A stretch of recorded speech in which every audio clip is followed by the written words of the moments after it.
Yun, so good morning mga kalapatids, no? So for today's video nga mga kalapatids ay mag-aabang tayo ng mga ibon natin galing training mga kalapatids. So nagpasabay nga tayo kagabi sa sa club ng PRPS mga kalapatids, no? So second training na nila. Yun, so abang-abang tayo mga kalapatids, no? So abangan natin kung sino yung unang uuwing ibon mga kalapatids. So titingnan natin kada training kung sino yung mauuna umuwi. So yun ang isasali natin ng pooling mga kalapatids. So yun, so panoorin muna natin mga kalapatids yung pag-release ng ibon. So ito yung release ng ibon natin mga kalapatids. Let's go. So yan na mga kalapatids, liwanag na. Sabitawan na natin ng mga ibon.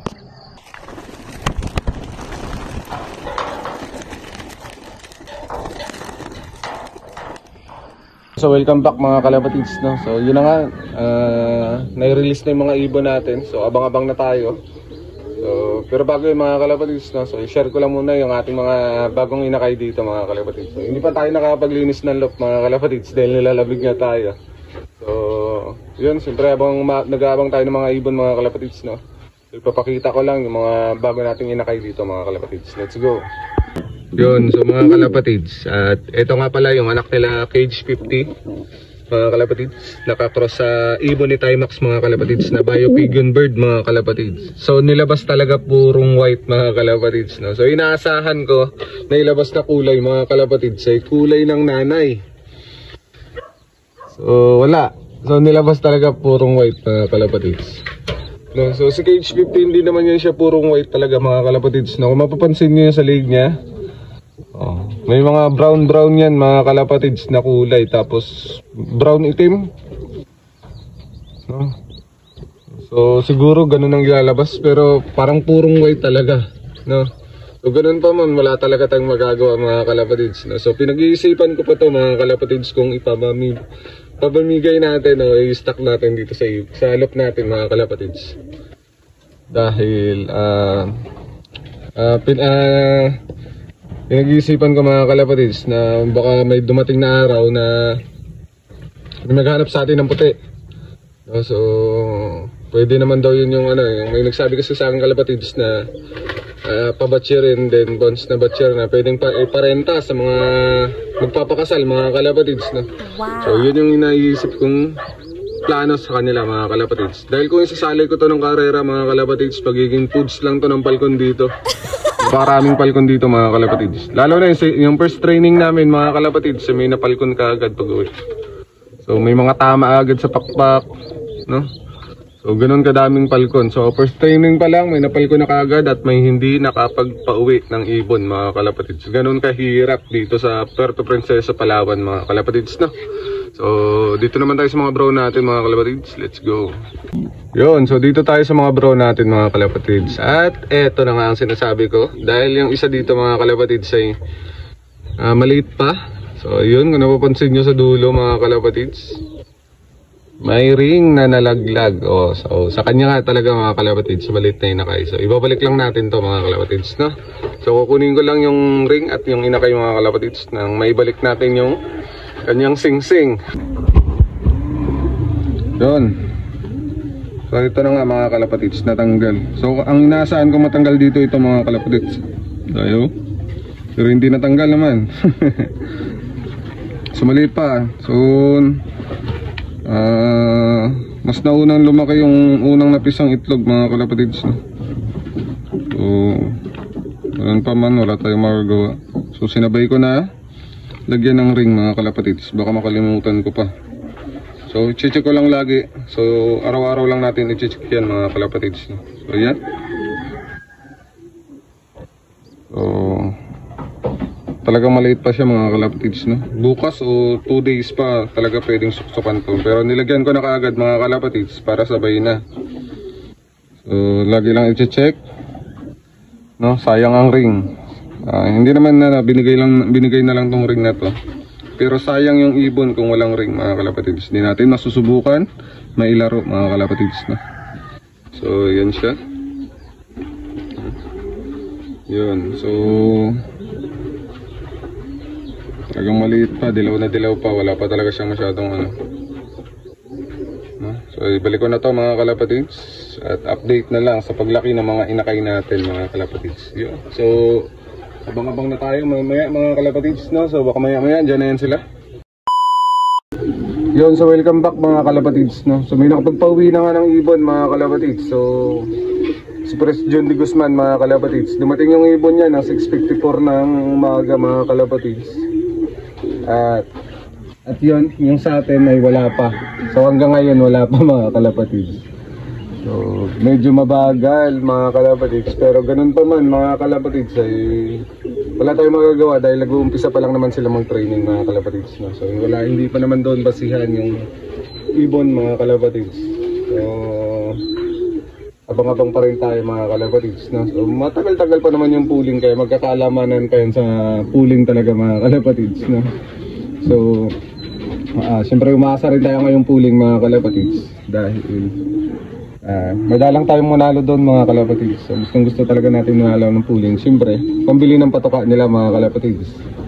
So dito lang tayo sa Gedli mga kalapatids. Dito na nagbili talaga tayo ng duyan sa Gedli mga kalapatids, sa ginawa nating tambayan sa abangan ng mga ibon natin.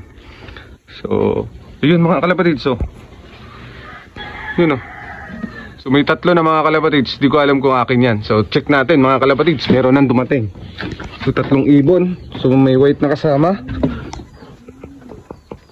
Check natin dito sa labas mga kalapatids. Ayun mga kalapatids, so mukhang hindi sa atin mga kalapatids dahil nagdiretso o nag-iikot-ikot pa mga kalapatids eh. So check natin, mukhang atin talaga ito. Ito na nga mga kalapatids, tatlong ibon mga kalapatids. So sige lang ikot, hindi siguro sa atin. Napadaan lang mga kalapatids, so hindi siguro sa atin yan. So abang-abang pa tayo mga kalapatids. Yun na nga mga kalapatids, meron na tayong isang pauwi. Ayan na siya, Bayenga. So sino kaya yan?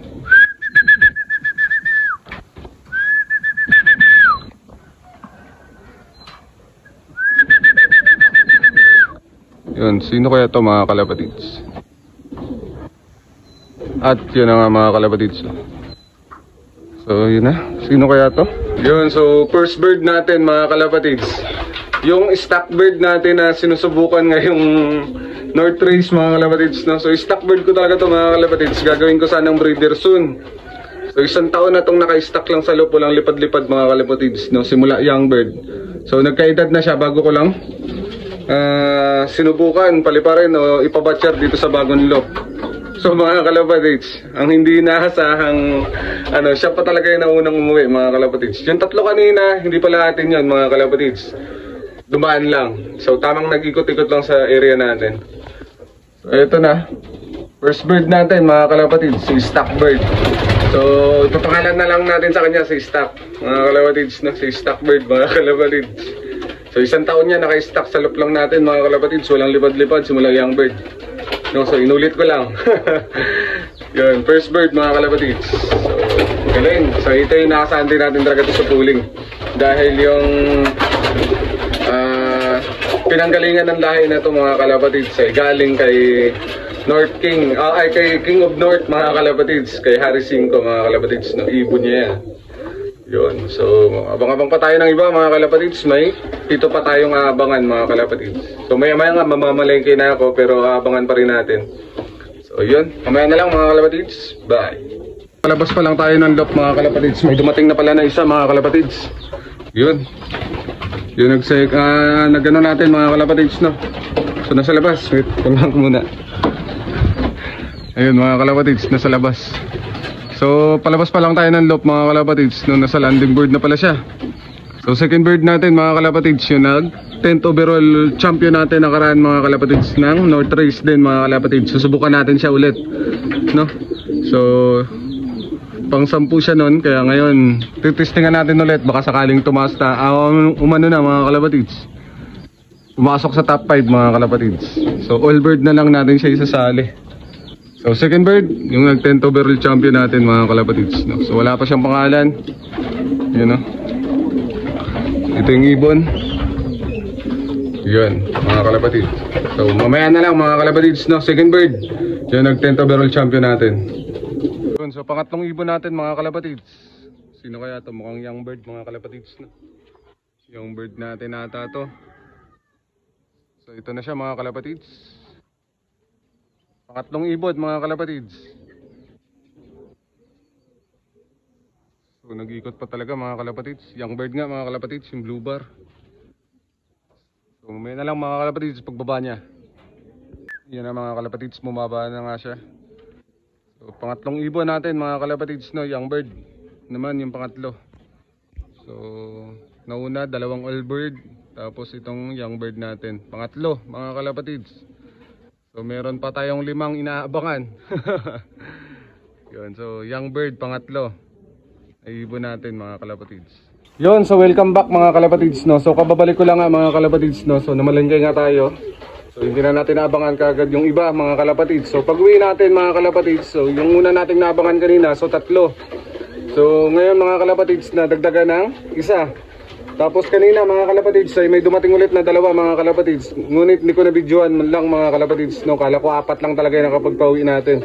So nagpunta kasi ako kay mama. So pagbalik ko mga kalapatids, so may dumating na, so hindi natin dala yung cellphone mga kalapatids. So yun.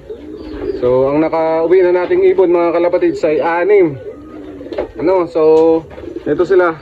So ito sila mga kalapatids. Ito yung isa. Ito yung pangalawa mga kalapatids. So pangatlo. Tapos pasintabi sa ipot nila mga kalapatids. Hindi pa tayo nakakapaglinis. Ilan na ba? 1, 2. 1, 2, 3,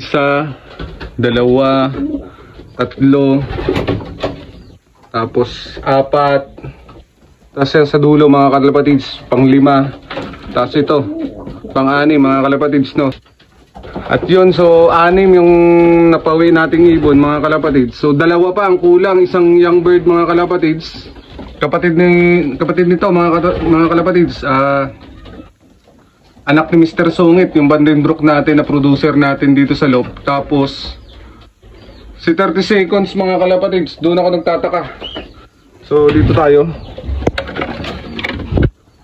So, dito ako nagtataka mga kalapatids, no? Wala pa siya. Siya yung wala.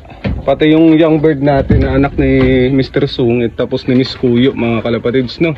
Yung ating si Miss Kuyo na nag-3rd overall champion natin ng Kuyo race mga kalapatid. So wala pa talaga dito. So sana makahabol pa mga kalapatid. So yung 2 mga kalapatid, kararating lang taga kanina. So nahirapan sila talaga mga kalapatid, no? Sana hindi nagkapalkunan. So yung pares niya nandito. At si 30 seconds mga kalapatid ay wala pa ang saklap, no? Sana na ay hindi napalkon. Kasi nakailnido na yun mga kalapatids. So batak na yun, no? So siya talaga dapat yung inaasahan natin makauwi ng maaga, pero siya yung wala, no? So nakakapagtaka talaga. Yun. So grabe. Pero sana makahabol pa mga kalapatids, no? So yung isa pang young bird natin mga kalapatids, no? So yung anak nga ni Mr. Sungit, siguro inaasahan nga natin sa race yun. Sana talaga, kasi sobrang lapit pa lang mga kalapatids.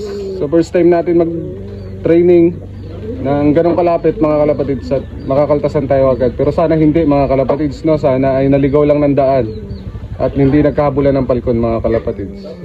Yun, so update na lang mamaya mga kalapatids. Maraming salamat. Bye. Yun, so welcome back mga kalapatids. Ay, buti na lang umuwi yung ating mga ibon mga kalapatids na 2. So nandito na nga sila. So ito si 30 mga kalapatids, sa ewan dito bakit nahuli to.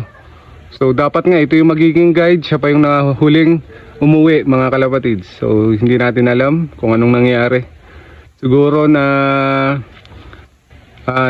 napalayo lang ng daan, o naiba lang siya ng daan mga kalapatids, kaya hindi nakauwi agad. So yung isa mga kalapatids nandito na rin. Yun, so ito yung isa mga kalapatids.